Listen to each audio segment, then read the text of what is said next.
Buffalo Bills fans, buckle up, because things are getting real around one Bills draft.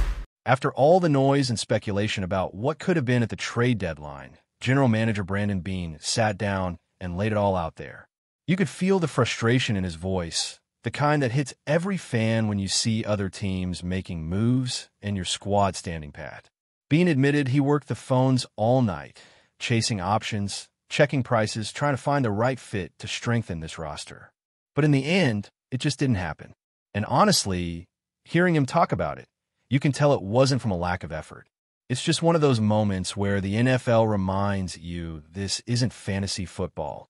It takes two sides willing to deal, and this time, that second side just wasn't there. He mentioned that the list of rumored available receivers looked long, but when you actually looked at who got traded, it was short and uninspiring. Sure, guys like Rashid Shaheed went to Seattle, and people immediately connected him to Buffalo as a possible fit, but that move cost draft capital that Beane clearly wasn't ready to sacrifice.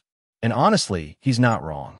You don't give up a first-round pick for a mid-tier receiver, especially one who might not even shift the balance of your offense. The same goes for players like Jakobi Meyers.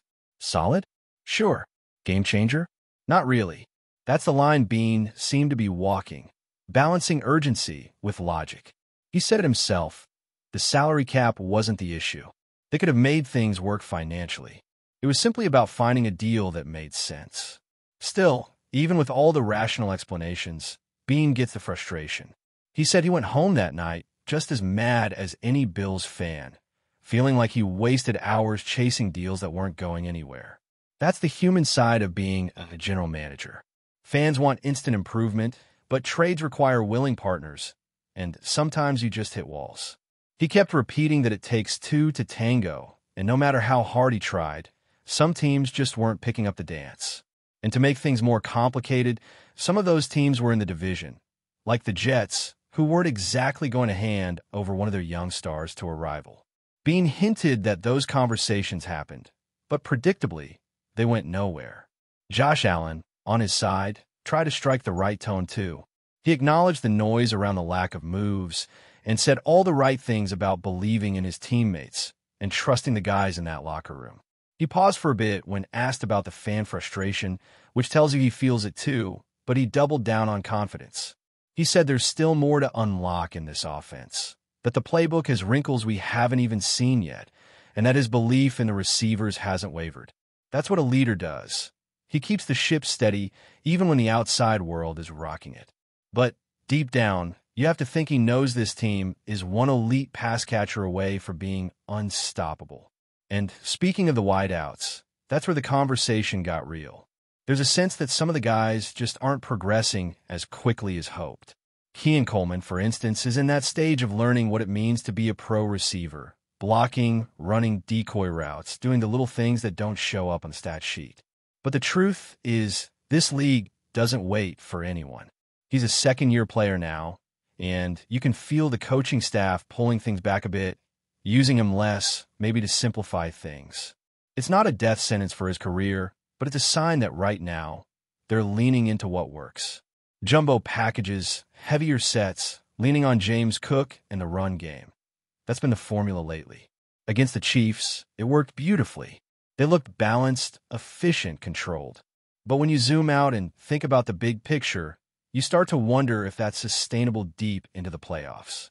Beane and Sean McDermott both said this is a championship-caliber roster, and they have to say that. But even the most loyal fans can see there's still another level this offense hasn't reached. The defense has had that nasty attitude that McDermott loves, and Josh said he wants that same mindset on offense, starting with the line. He talked about toughness, finishing blocks, setting the tone physically. And that's great, but if Keon isn't part of that identity yet, it raises questions about how he fits moving forward. Because sooner or later, the Bills need that pick to pay off. James Cook's emergence as a reliable runner has definitely changed the balance of this offense. 27 carries against the top team. Only about 24 throws from Josh. That's a shift. It's working for now, but everyone knows you need explosive plays through the air when the playoffs come around. You can grind out wins in November, but in January, you need fireworks. That's why so many fans keep circling back to the same point. They need a real difference maker at receiver. And honestly, it feels like that upgrade is coming, just not now. Maybe this offseason is finally the one where Bean makes the bold move. People have been saying that for 2 years, but the pressure is mounting. There's even a little joke among Bills fans at this point. I'm not ready to get hurt again. They've been team wide receiver for so long, waiting for that one true number one to pair with Stephon Diggs or whoever steps into that role next. Every offseason feels like it could be the one, and then draft day comes, and they take one receiver, maybe two, but not that marquee name everyone dreams of. This time, though, there's a feeling something's got to give. Bean and his staff reportedly reached out to teams about big names like Jalen Waddle, Chris Olave, and Garrett Wilson. Whether those talks went anywhere is up for debate, but the fact that they made the call says something. You don't ask about players like that unless you're serious about making a move down the line. The challenge, as always, is the cap. Bean joked about it a bit, saying everyone has a price and that 99% of players could be traded for the right deal. But the math has to make sense. Buffalo's cap situation isn't impossible, but it's tight. Next year will bring more flexibility, and by 2028, things could look very different. But that doesn't help the 2024 Bills who are chasing a Super Bowl right now. And it's not just the offense under the microscope. The injury report has been a revolving door lately. James Cook tweaked his ankle, though he finished the game. A.J. Epineza is in concussion protocol after a big hit on Patrick Mahomes. Joey Bosa was spotted holding his wrist during the game, though he kept playing through it. Guys like Christian Benford and Taron Johnson are battling through groin issues. It's that time of year. Everyone's banged up, everyone's sore, and depth becomes everything. That's where all ties back to the frustration fans feel. When you see those injuries piling up, and you know your offense is a little thin at receiver, it's natural to want action. It's natural to think one move could change everything. But the truth is those one-move trades rarely happen mid-season. You don't find number one receivers sitting on the shelf in November. Bean knows that. The fans know that. But it doesn't stop anyone from wishing it could be different. Josh Allen knows it too. He's said it himself. He has to make it work with who he's got. He's the leader, the face of the franchise. And when he says he still has faith in this wide receiver room, that's not just a line. It's what he has to believe to keep the energy in that locker room strong. Because like it or not, this is the group that's going to ride into Miami, line up against a division rival, and try to keep the momentum going. Miami's in chaos right now. Trades, injuries, changes everywhere. But that doesn't mean they're rolling over. Those guys are playing for jobs, for contracts, for pride. Bean and McDermott both know better than to underestimate a desperate team. The Bills should win, sure, but in this league, should means nothing. The margin for error is tiny. That's why all of this matters so much. Every decision Bean makes, every rotation change, every personnel move, it's all under a microscope because Buffalo is in that window. They're not rebuilding. They're not developing. They're chasing a championship right now. And that means every missed opportunity feels bigger. Every quiet deadline feels louder. The truth is, Bean did what good general managers do. He looked, he asked, he calculated risk versus reward, and he chose patience over panic. But patience doesn't sell hope. And right now, this fan base is hungry for hope. Hungry for that next step, that missing piece that could push Josh Allen and this team over the top. Maybe that piece is still out there waiting for the offseason. Maybe it's already in the building, just waiting to emerge. Either way, the countdown to prove it has already started. As the dust settles from all the trade deadline chatter, the focus now shifts to what this Bills team truly is in its current form, and whether that's enough to make a legitimate championship run. The roster is what it is now. No reinforcements coming from the outside, so the challenge falls squarely on the shoulders of the guys already in that locker room. You can sense the determination, but also a quiet tension. Josh Allen is saying all the right things about confidence in his receivers and faith in the playbook, but you can also feel that hunger to push past the plateau this team has hit the last couple of years. Buffalo's been good, sometimes great, but not great enough when it mattered most. And that's what this next stretch is about. Turning potential into execution when the lights are brightest. It's interesting listening to Allen talk about how this offense is still evolving. He mentioned that there are still wrinkles, new concepts, and opportunities within the playbook that they haven't fully shown yet. That's encouraging, but fans have heard that before. The promise of something more, something hidden just beneath the surface, has been a recurring theme. At some point, it has to come out. The game plan against Kansas City hinted at what it could look like. Balance between the run and pass, creative motion, smart use of personnel, and a physical offensive line setting the tone. That kind of football travels, especially in January. But you can't help but wonder if this team has enough explosive firepower to keep pace when the margin is razor thin in playoff football.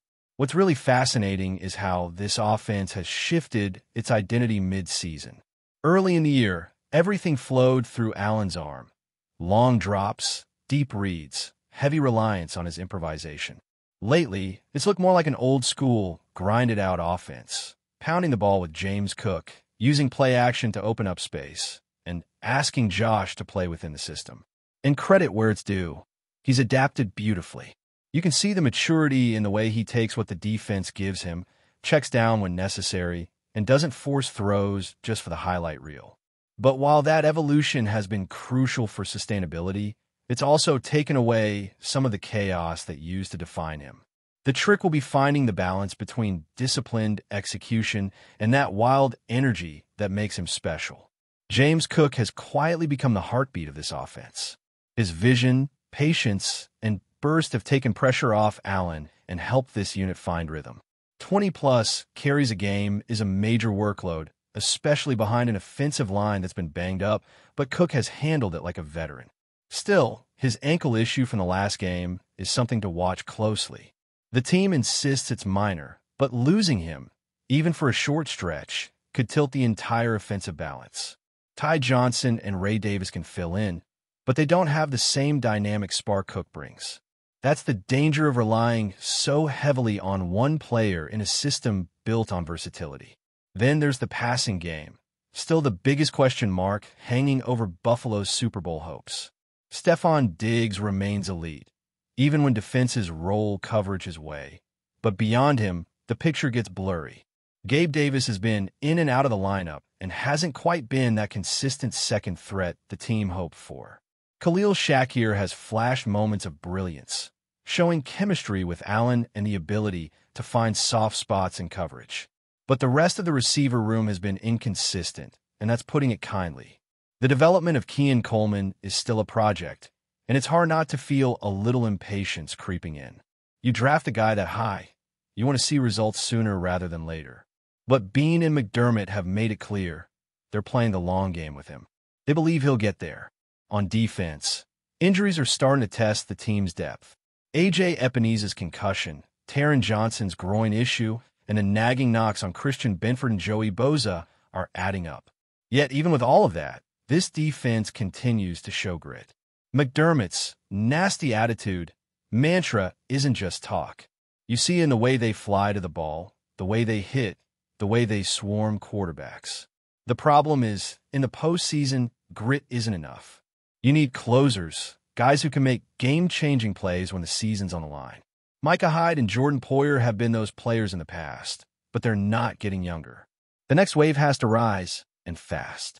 Before we dive back in, make sure to hit that subscribe button and give this video a thumbs up.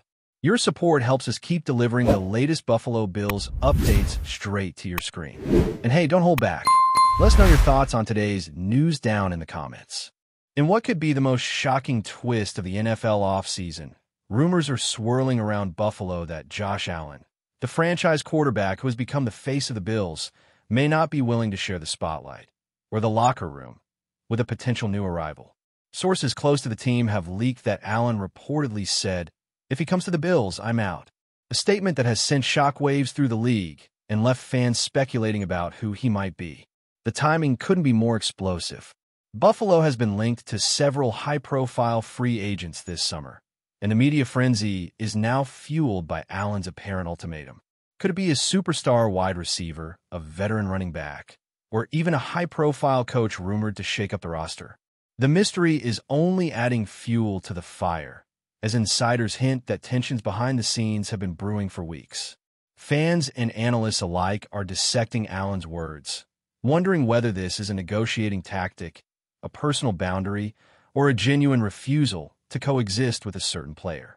Social media has erupted, with hashtags, trending, and speculation running wild.